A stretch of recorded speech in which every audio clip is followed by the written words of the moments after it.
Hey guys, so I'm in my couponing room, and I wanted to share with you guys one of my favorite devotionals. So this is Unhurried and is one of my favorites. I will link the description in the description box for the Amazon link for this. This is devotions and prayers for savoring quiet time with God.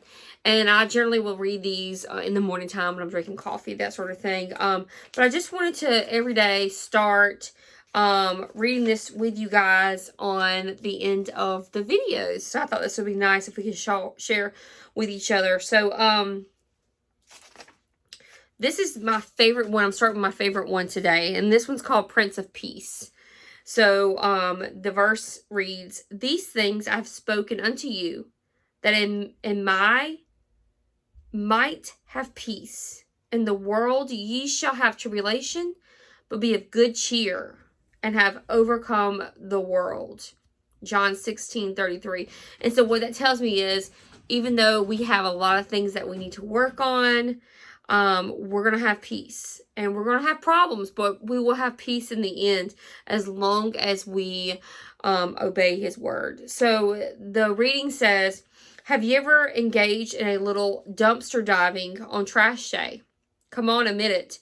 Perhaps you found a discarded gem left by the roadside for taking. An antique piece of furniture with a great potential, or an old bike. You saw its value and snatched it up.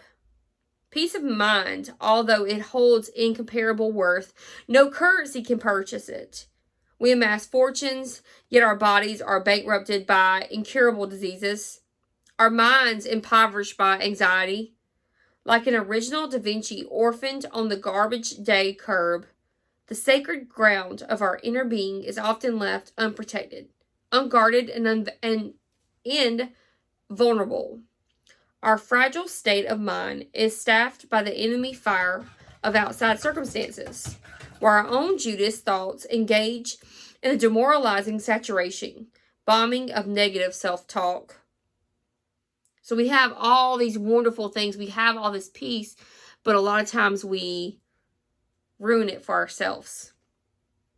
Friend, what if you discovered that while invaluable peace has been freely extended to you on the palm of a nail-scarred hand, the priceless commodity is actually being given away? It rests alongside the fast-flowing freeway of the world, waiting for someone to see it for the treasure it is, and take it up themselves. Jesus said, "Peace I leave with you. My peace I give unto you. Not as the world giveth, give I unto you. Let your heart not be troubled, neither let it be afraid." John 14:27.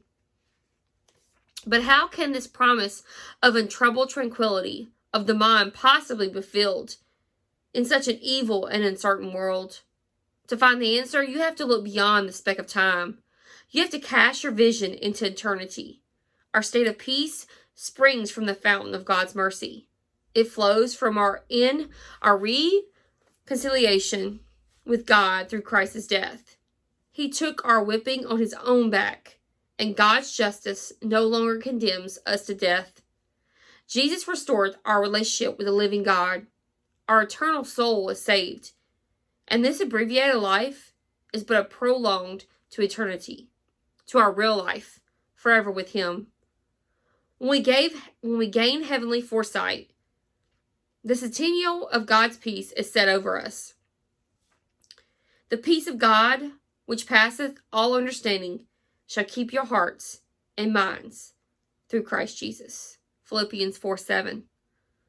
God's peace is the watchdog our minds need to truly rest in the spite of our circumstances. And they have a prayer here at the end of every devotional.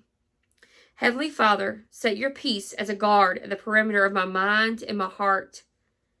Keep my hope focused beyond the place of trouble and send to the future. I will have with you. It is both beautiful and good. There, I will truly experience your perfect peace. Amen. All right, guys, thank you so much for sharing this with me. Like I said, this is Unhurried, Devotions and Prayers, and I will be reading this with you guys each time. And the next one is called The King's Daughter. So I will save that for next time. All right, guys. I hope you have a blessed evening. And enjoy your peace that God gives us. Bye.